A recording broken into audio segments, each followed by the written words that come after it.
This is a CNA podcast. Welcome back to the Climate Conversations. I'm your host, Julie Yu. Today's topic is something that many people may find uneasy to talk about: menstruation, or more commonly referred to as periods.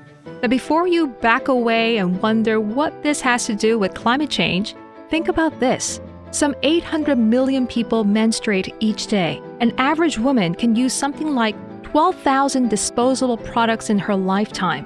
Worryingly, around 90% of each conventional menstrual product is plastic, and each plastic pad or tampon can take 500 years to decompose. That's a lot of plastic headed for landfills and an even bigger carbon footprint. So what's the alternative? That's what we are here to talk about today. My guest is Angie from The Period Co. The company is based in Singapore and sells a wide range of reusable period products. Thank you so much for joining us, Angie. Thanks for having me here. I must admit, this is a very first time talking about anything remotely close to this topic, but I guess it's time to break the silence. Gee, so first off, tell us a bit about The Period Co. How did it all start? I started this with my partner, who is now my husband. So I've been using menstrual cups for a really long time. I was looking for an alternative to pads on a hiking trip when I was in school. So from there, I started using cups. And in 2015 or 2016, we realized that there weren't really much options in the market here in Singapore. My husband told me, you have benefited from reusable period products, so why not see if people in Singapore are receptive? So that's how we kind of started and grew from there. So G, tell me more about the problems surrounding plastic in period products. Just how much plastic is in non-organic period care? Period waste is something that a lot of people don't think about, especially with the taboo around it. From young, we are taught once you change your pad, you just fold it up and dispose it. It's like, periods are disgusting and dirty, so you just want to throw it away and not see it. And we don't think about where that waste goes because it's really out of sight, out of mind. We don't realize how much waste we are creating. Every month we get our period, we throw away at least one pad or tampon a day. I'm sure definitely more than that. Yeah. I would say the average menstruating person would dispose about 150 kg of menstrual waste throughout their life. Wow. So that's including pads, panty liners, tampons, tampon applicators. That's really concerning. So what are the alternatives to disposable menstrual goods, and how are they benefiting the environment? For our business, we actually bring in about 4 different kinds of reusable period products, including the menstrual cup, cloth pads, period underwear, and period swimwear. So all these are reusable. They can be used for years. Menstrual cups can be used for up to 10 years. And with every new product comes with a learning curve. But I think that's also one of the factors that prevent people from starting to use reusable period products. And that stems from a lot of factors as well. So for example, like menstrual cups, people don't want to see the blood because we have been conditioned to think that it's dirty, it's gross. Even for washable pads, people come to us and they say, that's so disgusting, I have to wash it off myself. But it actually comes from our body.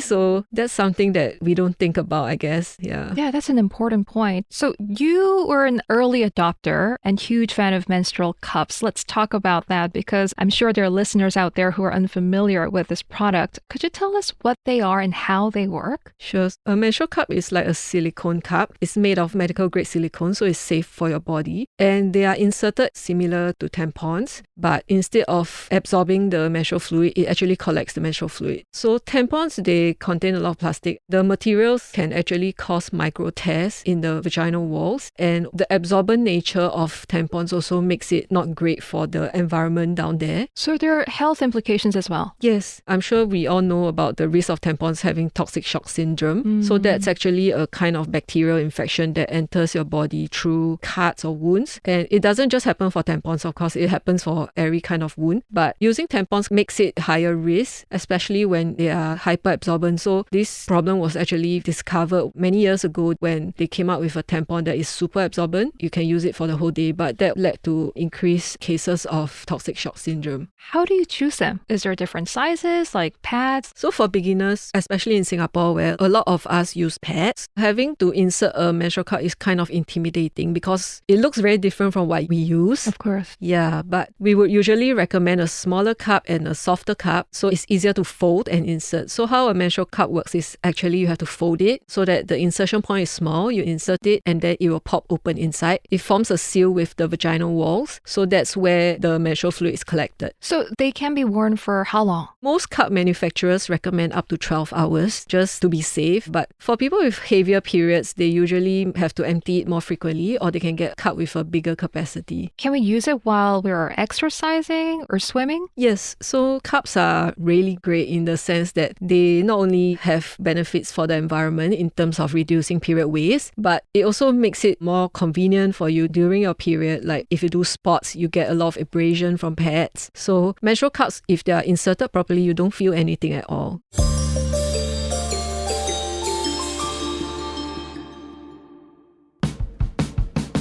Hello everyone, my name is Crispina, And I'm Adrian. and we're the hosts of a podcast called Work It. If you've never heard of it, well, it's a good time to tap in. In the last 20 episodes, we've discussed topics like how to negotiate for a salary increase, Or how to get along with younger colleagues who have different values from you, which incidentally is our top performing episode. if work consumes your life and you want some perspective on issues like management, stress, even office romance, then this podcast should be on your list. A new episode drops every Monday. Catch us on the CNA app or wherever you get your podcasts.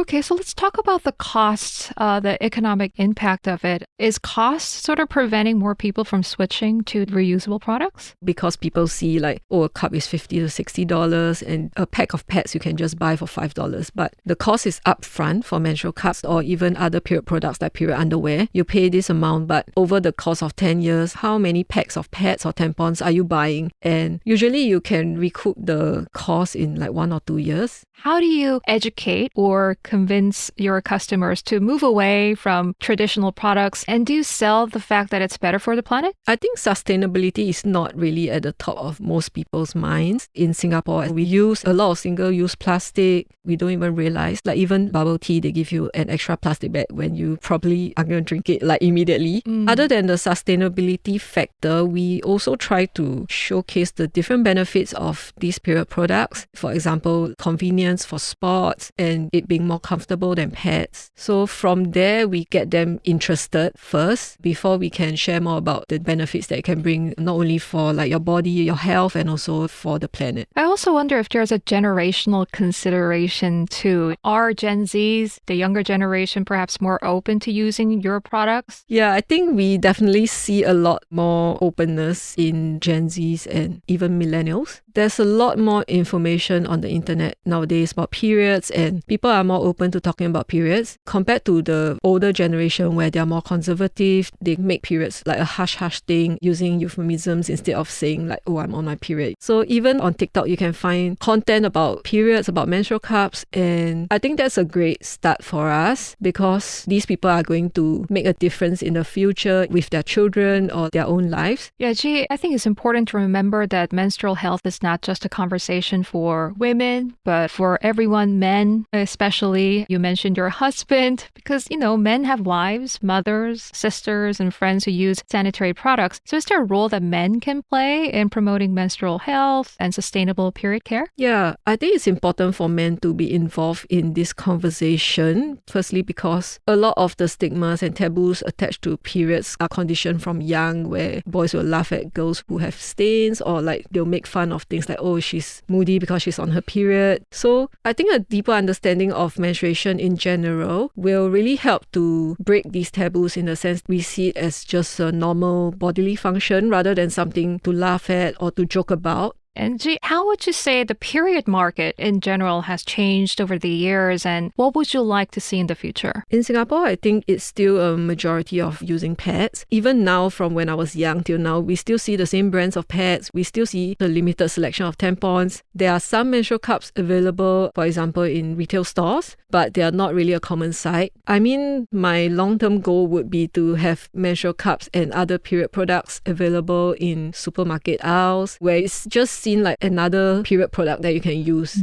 Yeah, but I think we are still a long way from there. I mean, it's great to see companies like Period Co. Contributing to breaking the stigma around period care. But before we wrap up, do you have any advice for people who are still apprehensive about switching to more sustainable period products? I would say my greatest piece of advice would be to go with what feels comfortable for you. I mean, not everyone is ready to switch to a different period product, especially because you have used the one you're using for a really long time. You're used to it. You have gotten over the learning curve. But if you are interested to try out reusable period products, I would recommend trying period underwear. It's something that's easy to get into. You don't have to insert anything. It's just like normal underwear, but with an absorbent layer. So it's just like a underwear with a built-in pad, kind of. And I think that's a very easy way to start switching to reusables. You can just try one out, and if it works for you, you can buy more. Even if you just reduce 1 day's worth of period waste, it's still a few pads and you can use it for years. So I would say it's a good investment and just try it out. Yeah, step by step, right? Yeah. So